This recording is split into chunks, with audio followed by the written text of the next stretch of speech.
Behold the Airbus A380, the world's largest commercial airplane, showcasing its full magnificence. This impressive aircraft can fly you from Dubai to New York without needing a refueling stop. But there's a catch, actually, several. The most pressing issue is that, despite its remarkable size and advanced features, most airlines are hesitant to purchase it for one key reason. When the Airbus A380 was introduced in the 2000s, it was believed that its enormous size, innovative design, and massive passenger capacity would transform air travel. Airbus engineers set out to outdo the Boeing 747, a successful commercial aircraft in its own right.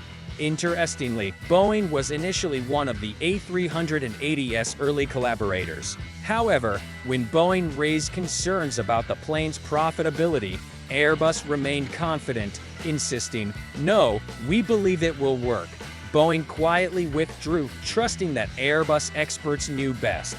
The engineers at Airbus envisioned their creation as the largest, most advanced, and highest capacity plane the world had ever seen. What they didn't anticipate, however, was that this ambitious vision would come with a hefty price tag, a cost that many airlines were unwilling to bear. After all, developing and operating the world's biggest aircraft was always going to be an expensive endeavor. So, what are the dimensions of the Airbus A380? To give you a sense of scale, it measures 72.5 meters in length and has an 80-meter wingspan, roughly equivalent to the length of 6 school buses lined up. The A380's structure is constructed from a combination of carbon fiber reinforced polymers and aluminum lithium alloys, making it lighter while still maintaining strength. Airbus chose an oval shape for its design. While the A380 is touted as being more fuel efficient than older 747-400 models, the claim that it is 20% more fuel efficient than the 787 Dreamliner has proven to be inaccurate. In recent years, both the Boeing 747-8 and 787 Dreamliner have made significant progress in closing the fuel efficiency gap. The A380 cruises at a speed of around 561 miles per hour, which is 0.85 times the speed of sound, and it operates at a service ceiling of 43,000 feet. Its design allows for a lower landing speed of 130 knots, which should ensure a smooth landing. However, landing the aircraft can still be quite challenging, especially in crosswinds. Despite its impressive range of up to 15,200 kilometers, these long-haul flights still demand an enormous amount of fuel, and when I say enormous, I mean a staggering amount. Not only that, but the Airbus A380 can accommodate up to 853 passengers in economy class alone, with the potential to fit even more. However, this seating configuration is not commonly used by most airlines due to comfort and operational considerations. Typically, airlines limit the total number of seats to 500 to 600 passengers across all classes. While this may suggest the A380 has the highest passenger capacity, the reality is that such capacity comes with significant trade-offs. From a logistical standpoint, airlines may not always fill every seat, leading to higher operational costs. Some A380s, particularly those operated by airlines like Emirates, offer a much more luxurious experience in their premium cabins. These cabins often feature first-class suites with beds and even showers with hot water. Picture yourself relaxing in peace and quiet, with no engine noise to disrupt your experience. No need for noise-canceling headphones. But the luxury doesn't end there. Some premium cabins go even further, offering horseshoe-shaped bar lounges, art exhibitions, and even suites designed for flights lasting over 24 hours. In this way, these cabins resemble private jets, but on a much grander scale. Of course, there's a financial aspect to all this luxury. Premium cabins are reserved for a small percentage of passengers who can afford the hefty ticket prices, which can be astronomical. At first glance, you might assume that the A380 is working to reduce its carbon footprint by using more sustainable fuel. With its larger wings, the aircraft can land more slowly and smoothly. Combined with noise reduction and lower fuel consumption per passenger, this leads to fewer emissions of carbon dioxide and nitrogen dioxide. However, despite these benefits, the A380 still falls short of meeting some of the environmental standards set by the aviation industry. This is because it is not as fuel efficient as some of the newer, smaller aircraft, such as the Boeing 787 or the Airbus A350.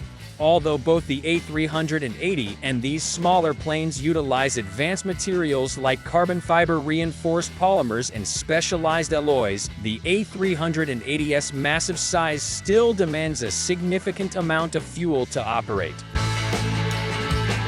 The A380 is undeniably an impressive achievement in aircraft technology and engineering, constantly pushing the limits of long-haul travel.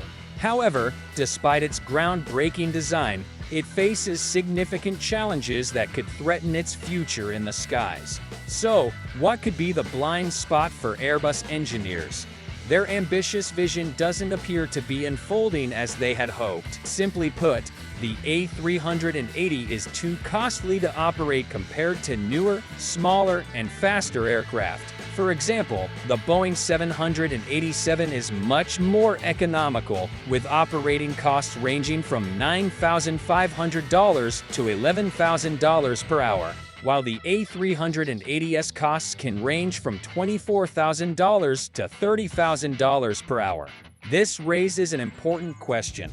Why would airlines invest in such a financially burdensome aircraft when smaller, more fuel-efficient models like the Boeing 787 or Airbus A350 can handle many of the same routes at a fraction of the cost? While the Boeing 747 may not match the A380 in size, it excels in an area where the A380 falls short.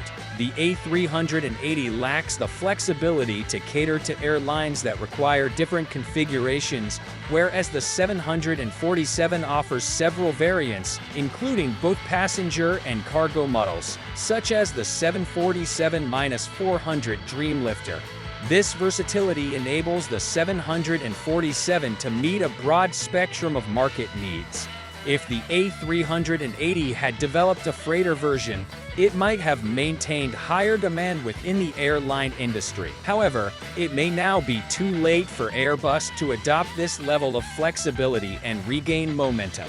The reality is that most airports aren't equipped to handle an aircraft that demands specialized infrastructure. Ideal facilities for the A380 would need wider gates, longer runways, and reinforced taxiways. For instance, airports like LAX had to make significant adjustments, including expanding gates to accommodate the A380's massive wingspan.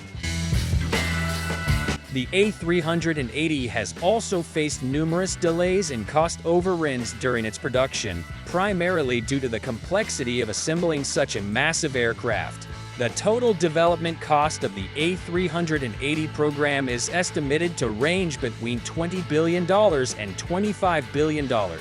Additionally, the aircraft experienced several technical issues during the first half of its 15-year production run, including engine failures and structural problems. After all, no one wants to fly a plane with leaky doors and cracks in the wings. Given its high operational costs, limited market demand, and controversial reputation, many airlines have opted to retire their A380 fleets. Lufthansa, Malaysia Airlines, and Air France are among those phasing out their aircraft, while Emirates is gradually doing the same. Despite its impressive features, it's evident that the A380's high operating costs, limited flexibility, and demanding maintenance have ultimately become a major financial burden for airlines. As a result, production of future models has been halted. It seems the era of soaring above the clouds with the A380 is officially coming to a close. See you in the next video, and farewell for now.